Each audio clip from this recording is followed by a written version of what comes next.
And this is how it all began. This is how it all started. And this is not just one story. There are so many stories کہ دوست نے introduce کرایا. چلو میل اور میل دوست تو الگ بات ہے نا. اب تو یہ دوستی کا کانسیپٹ جو میل فیمیل میں ہماری یونیورسٹیز میں بن گیا ہے, اور ہماری یوتھ بہت دھڑلے سے اس کو جو ہے وہ سپورٹ کرتی ہے اور کاؤنٹر کرتے ہیں.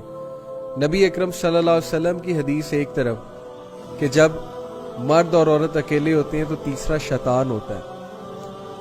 وہ تو حدیث اب ہم سنائیں تو آگے سے فوراً کاؤنٹر آتا ہے کہ نہیں جی 21ویں صدی ہے, اس میں تو ظاہر ہے کہ یہ کانسیپٹس پرانے ہو چکے ہیں, نعوذ باللہ.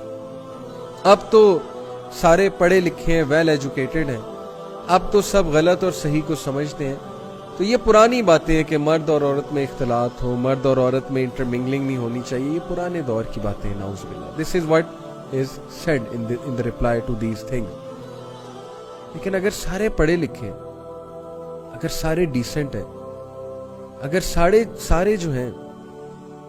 سارے جو ہیں وہ صحیح اور غلط کو جانتے ہیں, تو پھر سکینڈلز کیوں بڑھتے جا رہے ہیں, افیئرز کیوں بڑھتے جا رہے ہیں, پھر نوجوانوں کے ساتھ جو ہے وہ ایموشنل ابیوز کیوں ہو رہی ہے, پھر فزیکل ابیوز کیوں ہو رہی ہے ان کے ساتھ, پھر وہ اتنا زیادہ ایموشنل ڈسٹریس سے کیوں گزر رہے ہیں.